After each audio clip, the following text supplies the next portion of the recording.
Welcome to the Deep Dive, where we take the crucial texts and complex arguments that shape our world, distill them down, and give you the essential nuggets of knowledge you need to be truly informed. And today, we're diving into a work that is, it feels just as explosive now as it must have 60 years ago. Absolutely. We're talking about James Baldwin's 1963 masterpiece, The Fire Next Time. And it really is more than just a book. You could almost call it a moral bomb dropped right into the American consciousness. It's made up of two essays, My Dungeon Shook and Down at the Cross. And the power really comes from that duality. A duality that connects the personal to the prophetic. Exactly. Baldwin uses his own journey, his spiritual crisis, his flight from the church, his encounters with these huge revolutionary figures, and he uses all of that to launch this unsparing indictment of the entire social structure of the United States. Okay, so let's be clear for everyone listening. We aren't just talking about a historical document on civil rights here. This is a deep existential and moral reckoning that Baldwin is forcing upon the country. Right. He's arguing that the disease of racism is so much deeper than just prejudice. For him, it's a profound failure of identity, specifically on the part of the people who hold power. And the historical timing of this is just critical. You can't understand the book without it. It came out in 1963. A year of just monumental tension. Yeah. But it's also, and this is key, the 100-year anniversary of the Emancipation Proclamation. 1863 to 1963. And that centennial anniversary gives the title, The Fire Next Time, and its central question, this terrifying, almost cynical urgency. He's asking, what did 100 years of so-called freedom actually achieve? And his answer is? Unequivocally, not nearly enough.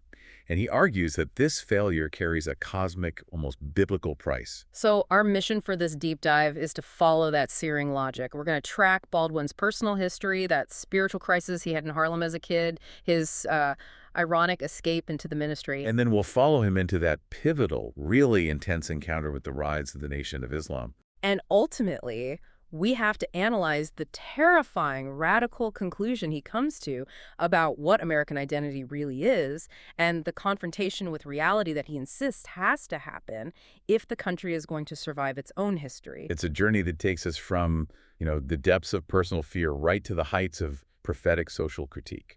So let's begin with that first essay, My Dungeon Shook. It immediately establishes this incredibly intimate but brutally honest framework. It's written as a letter. A letter to his 15-year-old nephew, also named James. And it's delivered right on that centennial of emancipation. Which is just so pointed. It's the foundation for the entire work. He moves from this very immediate familial warning to a universal indictment of the country. And he starts by drawing this devastating parallel between the young nephew and his own deceased father. The boy's grandfather. The boy's grandfather. He notes the resemblance, tough, dark, vulnerable, moody. But then he emphasizes this tragic fate. The grandfather, Baldwin says, had a terrible life, and he was, quote, defeated long before he died. That raises the immediate question then. What was the weapon of that defeat? It wasn't just physical hardship, was it? That was there, but he's pointing to something deeper. It's psychological. Baldwin isolates the exact mechanism of destruction and its internalization.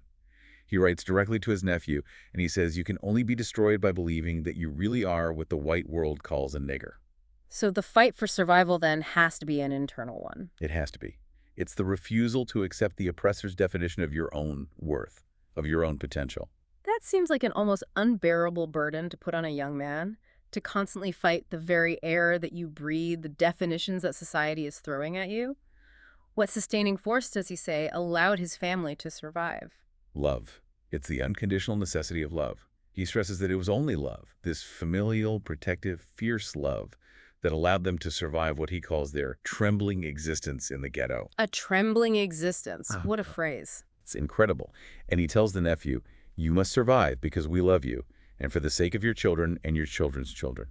So it's a message that fuses this deep comfort with this immense moral responsibility. You survive not just for you, but to ensure future generations are born free of that internal defeat. And it's from that intimate familial point that he launches this massive indictment against the entire American nation. It's not just a local problem, it's a profound, systemic moral catastrophe. What specifically is the crime he lays at the country's feet?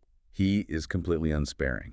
Baldwin states that the crime is that, quote, they have destroyed and are destroying hundreds of thousands of lives and do not know it and do not want to know it. And do not want to know it. That part seems crucial. That's where his argument becomes so radical and so complex. The destruction is a given, but the moral failure isn't just in the act itself, but in the ignorance of the actor. So if I'm hearing this right, the essence of the moral failure is not necessarily malice, but innocence. How can innocence be a crime? This is one of the most brilliant and chilling parts of the essay. For Baldwin, this innocence constitutes the crime because it's a chosen, willful ignorance.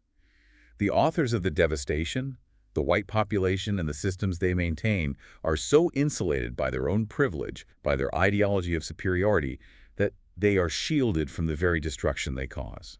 So they can maintain this pristine self-image. Exactly. While simultaneously upholding a system that is designed to crush other people, they are, in his words, criminally unaware of the reality of the world they've built. And he brings this right down to the ground level, using the ghetto as evidence of this willful destruction. Absolutely. Okay. He tells his nephew James that the country set you down in a ghetto in which, in fact, it intended that you should perish. And he says this was based purely on race and for no other reason. The message being that your ambitions have a ceiling. A ceiling expected to be set forever. The crime of innocence, then, is the refusal to see that the ghetto isn't some historical accident. It's a deliberate design. This sets us up perfectly for what I think is the most counterintuitive and maybe profound argument in the whole letter, which is his radical redefinition of integration. He completely flips the script. For most people in that era, integration meant being accepted into white society, right? Right. Baldwin just rejects that premise entirely. He critiques the whole idea of acceptance. Mm-hmm. He tells his nephew not to try to become like white people, and he points out that the sheer audacity of the power structure, saying there is no basis whatever for their impertinent assumption that they must accept you. He's shifting the moral burden. Completely, from the oppressed to the oppressor. So if integration is not about seeking acceptance, what is the true burden? What does it actually mean? The really terrible thing, as Baldwin puts it, is that the black man must accept them, white people, and accept them with love. Accept them with love. Why? Because, he says, these innocent people have no other hope. In his view, they are trapped in a history which they do not understand. Since the white world has been shielded from reality by its own power, only those who have survived that reality, the black community, have the moral clarity to save them. That is an astonishing idea. He's saying the liberation of the oppressed is tied to the moral salvation of the oppressor, and the tool is unconditional love. And he knows this is a massive, terrifying psychological shift for America. Which is where he brings in that analogy of the fixed star. Precisely. Baldwin explains that historically, the black man has functioned in the white man's world as a fixed star, as an immovable pillar. Think of it like a navigational point. The stable point against which everything else is measured. Yes, the stable, known, inferior point against which all white definitions of self-successful, moral, powerful are measured. So if that fixed star, the black person, starts to move, demanding equality, redefining himself, what happens to the foundation of that white sense of self? It's shaken to its core. The movement of the black person becomes an existential threat to the white person's identity. If the Negro is no longer reliably inferior, then the white person is no longer reliably superior. And that upheaval is terrifying because it forces the innocent person to look inward and confront the horrifying reality that their entire self-conception was built on a lie. Which brings us back to his final, forceful definition of integration. It's not a policy, it's a moral imperative. It's a moral force designed to shatter that crime of innocence. His final definition is, quote, that we, with love, shall force our brothers to see themselves as they are, to cease fleeing from reality and begin to change it. It's demanding a spiritual act of grace where the victim has to take responsibility for the moral education of the perpetrator. It's an almost impossible demand. He ends the letter, though, on a note of just monumental dignity. He roots the nephew's terrifying present in a heroic past. Yes. He reminds James that he comes from sturdy peasant stock. Men who picked cotton and dammed rivers and built railroads. These were men who, through sheer endurance, achieved an unassailable and monumental dignity in the face of, literally terrifying odds. And that heritage is the source of strength. It has to be. And he connects that heritage of survival to the ultimate goal of freedom with that powerful line from a spiritual. The very time I thought I was lost. My dungeon shook and my chains fell off. Such a profound declaration. The dungeon shaking, the chains falling. That's liberation achieved not by someone else granting you rights, but by an internal recognition of your own worth, your own spiritual authority. An authority earned through the act of survival itself. Exactly. The struggle itself creates the dignity, and that dignity is the real power. So, My Dungeon Shook delivers the verdict and the mandate. But the second essay, Down at the Cross, gives us the harrowing personal story of how Baldwin arrived at that conviction. It starts with his prolonged religious crisis when he was 14. Right, in Harlem.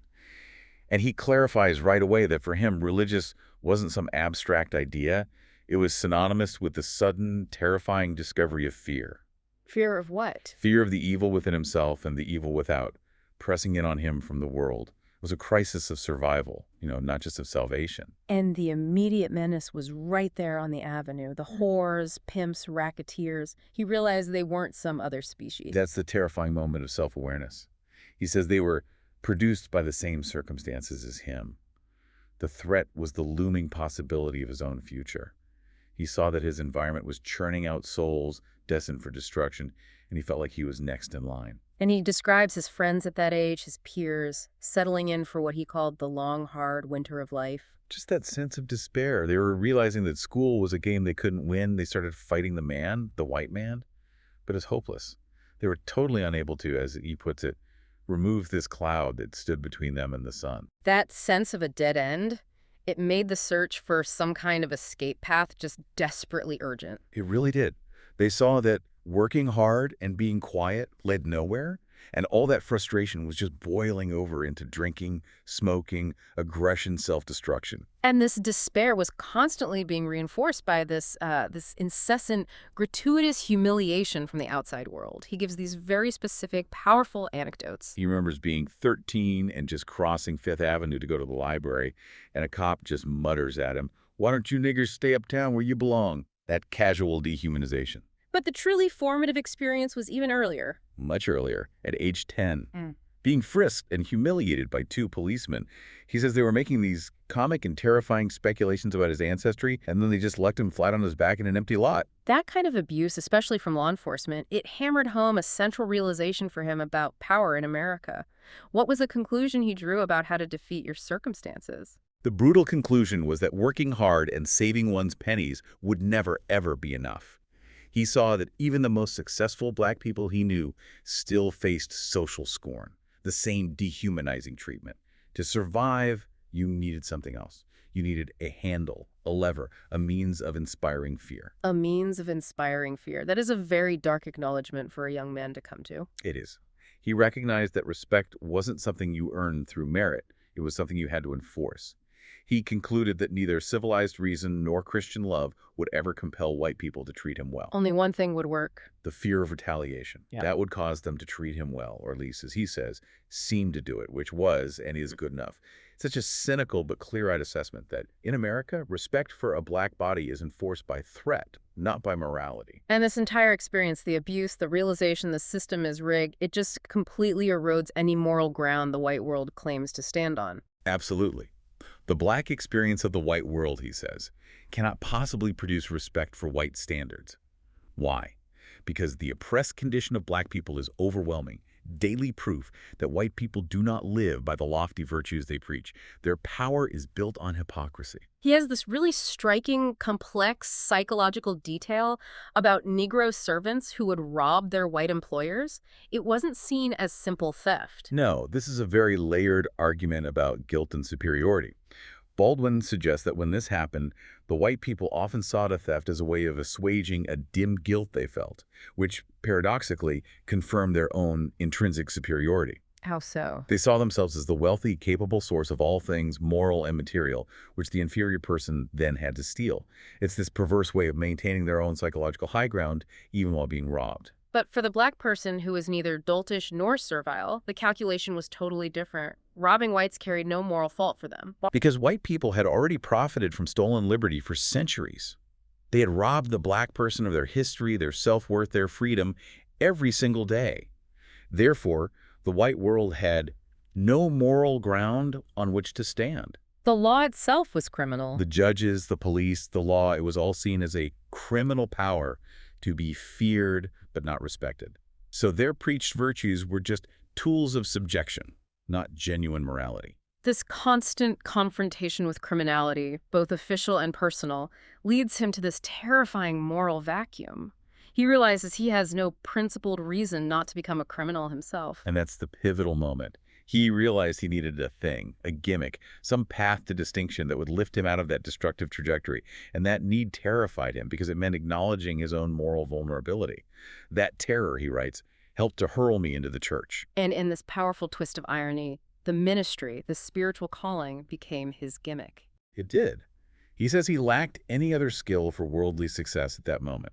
He wasn't a fighter, couldn't sing, couldn't dance, and he hadn't yet dared to take the idea of being a writer seriously. The church offered a path to distinction, to attention, and crucially, a measure of safety. So by what he calls an unforeseeable paradox, the church became his temporary survival mechanism. It kept him off the streets and, in a way, gave him the space he needed to eventually become the writer he was meant to be.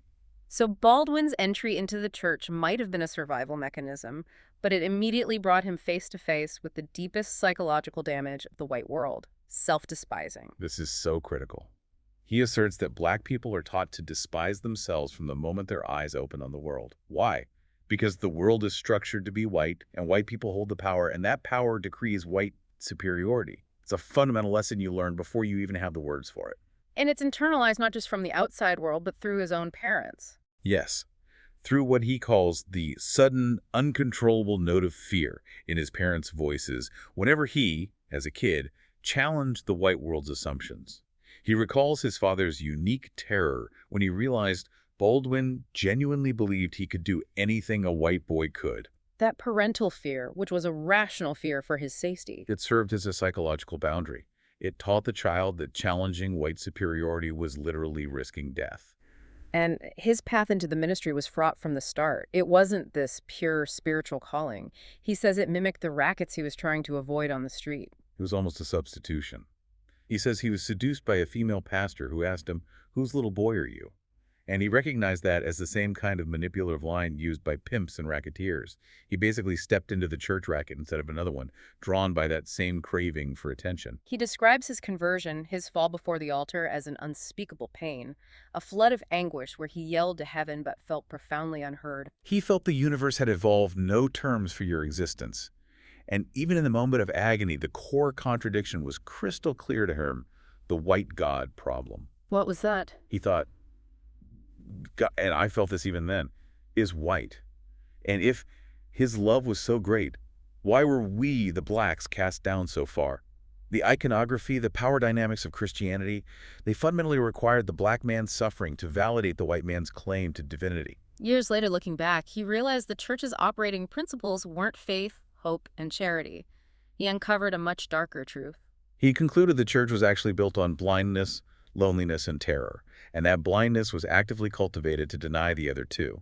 The church promised community, but only if you adopted a spiritual blindness to the harsh realities of your life. This leads to his crisis of hypocrisy while he's standing in the pulpit. He felt he was committing a crime. A crime, talking about the gentle Jesus to children with copper, brown, and beige faces, asking them to accept their misery on earth in exchange for some crown in the afterlife. He realized the salvation stopped at the church door.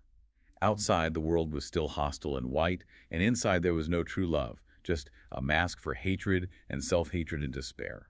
This moral conflict really accelerates when he starts making Jewish friends in high school.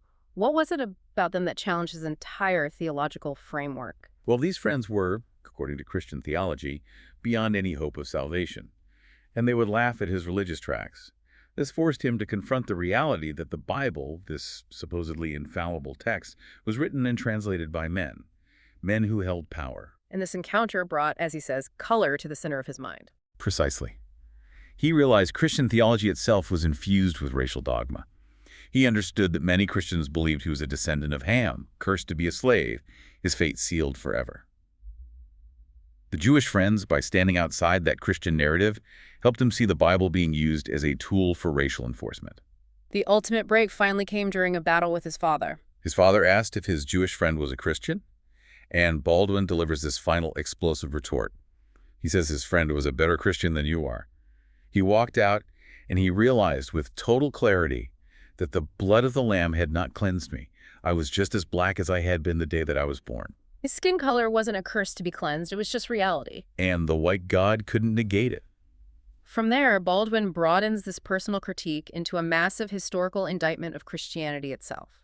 How does he frame its role in world power? He argues that Christianity's role has been marked by unmitigated arrogance and cruelty. And this wasn't an accident. It was structurally necessary. The idea of having the true faith inherently requires you to go out and liberate, often violently, the infidels. It was the perfect spiritual justification for conquest. The paradox of the gospel, as he puts it, is stunning. It's the ultimate hypocrisy. The spread of the gospel was, in his words, an absolutely indispensable justification for the planting of the flag. It sanctified the ruthless power used by conquerors who weren't looking for a heavenly kingdom. They were seeking a city on earth made very definitely by captive hands. Christianity gave them the moral shield for slavery and colonization. He concludes this section with a devastating call to shed God entirely, if necessary. It's a real intellectual ultimatum. It is. He sets the bar for faith incredibly high. He says if the concept of God is going to have any practical use, it must make us larger, freer, and more loving. And if it fails that test, if God demands that we hate ourselves or subjugate others, then it is time we got rid of him. The old white God had to be abandoned for humanity to move forward.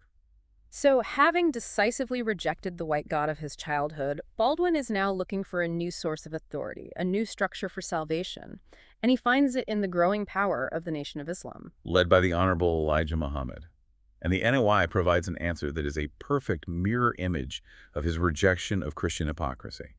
The essence of the black Muslim minister's song is summarized right away. The white man's heaven is the black man's hell. A complete theological and moral reversal. But what initially gets Baldwin's attention isn't the theology, it's the reaction of the establishment, specifically the police. Right. The source of the NOI's power was visible in the fear of external authority. The police were doing nothing to counter them. They were acting totally unprepared for anything that could not be settled with a club or a fist or a gun. And their fear, Baldwin admits, was visible, palpable, and it delighted him. Because this new movement was commanding respect not through love, but through authority, through that very fear he had concluded was necessary. Exactly. The fear he'd recognized as a teenager was the only language the power structure seemed to understand. So what made Elijah Muhammad's message so compelling, so successful, where the traditional church had failed? The success was intensely concrete. Elijah Muhammad, whose own father was allegedly lynched, had been preaching the same message for over 30 years. Baldwin notes that time had finally caught up with him, revealing the Christian world as, quote, morally bankrupt and politically unstable. He even cites the Third Reich as proof that white Western civilization was founded on barbarity. And the tangible results were undeniable. Elijah was actually healing people. He was succeeding, where Christian love and social programs had consistently failed.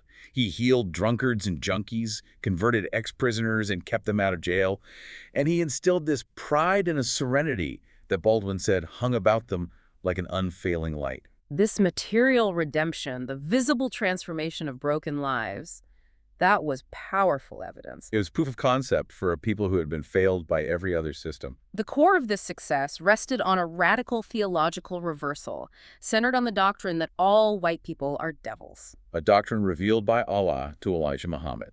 And this provided the necessary basis for a new black pride.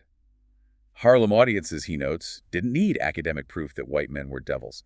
They were just glad to have divine corroboration of their experience. It affirmed everything they already knew. That they had been lied to, that their captivity was ending, and most importantly, that God was black. And the NOI's creation myth is a direct, startling reversal of the Ham's curse narrative that fueled Christian slavery. Yes, the myth is that in the beginning, black men ruled the earth and were perfect. Allah allowed a misguided scientist, the devil, to create the white man and, even more disastrously, the white woman. And crucially, because they're a different creation entirely, there is no hope for them. Baldwin, as this astute observer and former preacher, he sees the function of this myth instantly. Oh, absolutely. He says this theology is no more indigestible than the more familiar brand asserting that there is a curse on the sons of Ham, and that both myths are designed for the same purpose, namely the sanctification of power. It's an inversion, a countermyth designed to give authority and purpose back to the dispossessed. Baldwin is eventually invited to the headquarters in Chicago for dinner with Elijah Muhammad, a scene he describes so vividly. He says he was genuinely frightened. He felt he'd been summoned into a royal presence. And that apprehension just highlights the real power the NOI held. He even notes his guilt over the cigarettes in his pocket, which echoes that same moral apprehension he felt as a kid in the Christian church.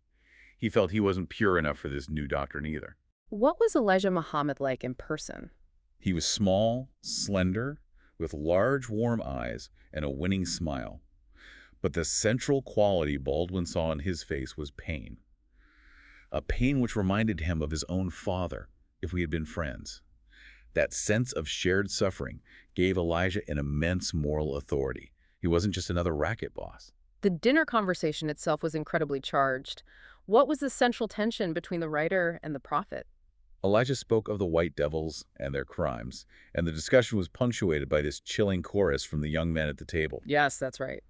The pressure was clearly on Baldwin to join in. And he resisted. He did. He declared, "I'm a writer. I like doing things alone." But the real philosophical clash came when he challenged the separatist theology directly. On the grounds of love. On the grounds of love. Baldwin said he didn't care if white and black people married and that he had white friends. And he asked Elijah, "I love a few people and they love me, and some of them are white. And isn't love more important than color?" How does Elijah respond to that, to this fundamental proposition of love over race? He responds with great kindness and affection, great pity, and he suggests, very skeptically, that the white man's time was up. Baldwin realizes in that moment that his own argument rests on citing exceptions, the few good white people. But exceptions hold no weight against the undeniable justice of Elijah's indictment, which was supported by centuries of American history. And the dialogue with the Nation of Islam quickly moves from that spiritual reversal to practical political power, specifically the goal of sovereignty. Right. Elijah stated that no people in history had ever been respected without owning their own land, and he claims 6 or 7 states as back payment for slave labor. Baldwin, ever the realist, he immediately sees the immense hurdles in that vision. He points out the U.S. would never surrender that territory unless it was reduced as a world power. And he also asks his Muslim driver this critical question about economics. He asks how a separate black nation's economy would function once it was divorced from the total U.S. economy. And that question forces you to confront how deeply integrated the systems already are. So separation would require an entire frame of reference change, a total overhaul of economic and political thought, far beyond just moving some borders. But despite those practical difficulties, the psychological gift of Elijah's message was profound. Absolutely. For a people from whom everything had been taken, including their sense of their own worth, the NOI assured them they would walk the earth with the authority of white men, protected by a divine power that white men would have no longer. It provided a structure for self-worth. However, Baldwin's largest moral divergence from the Nation of Islam comes from his complete rejection of racial vengeance. He sees a dangerous symmetry there. A dangerous symmetry with white supremacy. This is a devastating insight. He notes the rumored financial support for the NOI from groups like the Birchites, and even a public contribution from George Lincoln Rockwell, the head of the American Nazi Party, who said he agreed with Malcolm X, racially speaking. And that convergence proves his absolute moral boundary. What is that boundary? That the glorification of one race and the debasement of another is, and I'm quoting him, a recipe for murder. He refuses to endorse any attempt by Negroes to do to others what was done to them. He feared this spiritual wasteland of hatred. He believed whoever debases others is debasing himself. The liberation had to be moral, not just a transfer of power? They had to be. He argues that the American Negro is a unique creation and that their struggle can't be mapped onto any other revolution in the world. They have no counterpart. He's the descendant of slaves in a white Protestant country and remains, aside from the American Indian, the most despised creature in his country. This uniqueness means their liberation struggle has to be unique. It requires a uniquely moral confrontation with American history. And when he analyzes the progress of the early civil rights era, like the 1954 Supreme Court decision, he argues it was made out of necessity, not love or justice. Yes, the necessity was the Cold War. As America was fighting the USSR for the loyalty of newly independent African nations, it just couldn't afford the hypocrisy of its own violent racism being broadcast around the globe. So the changes were strategic calculations. Not moral convictions. Yeah. Which leads to his cynical observation that The floppy and fatuous nature of American goodwill can never be relied upon to deal with hard problems. So if progress is based on necessity and not morality, the American dream itself is fundamentally distorted. It's become a nightmare. We're controlled by confusion because we avoid self-examination. The desire for superiority, he argues, is so deep in the American psyche that true freedom, which requires acknowledging equality, is difficult to even bear. And this fear of losing superiority brings us back to the ultimate terrifying indictment, the power of the black population to destabilize the whole system. Even though they're only 1/9 of the population and unlikely to seize political power, they are, he says, very well placed indeed to precipitate chaos and ring down the curtain on the American dream. They are the destabilizing element that America created and now refuses to integrate on truly equal terms. The core tension, then, is the white man's psychological projection onto the Negro. The white man needs to be released from the tyranny of his own reflection. What's the price for that release? This is the height of his moral demand. The white man must consent to become black himself, to become a part of that suffering and dancing country that he now only watches from afar.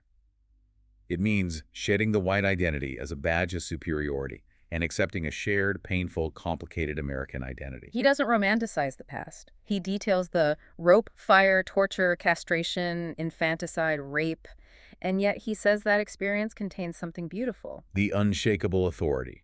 An authority gained by surviving the worst human cruelty and being forced to look beneath appearances. The act of survival, the clarity required to withstand that, it gives the Negro an authority that no white power structure can achieve. And that survival is what makes the black children facing mobs during desegregation the only genuine aristocrats this country has produced. Because they achieve their individuality and their moral strength through continual assault. They earn their place outside the system's constraints, unlike the white aristocracy, whose power relies on manufactured innocence. So the price of liberation is total and unconditional for everyone.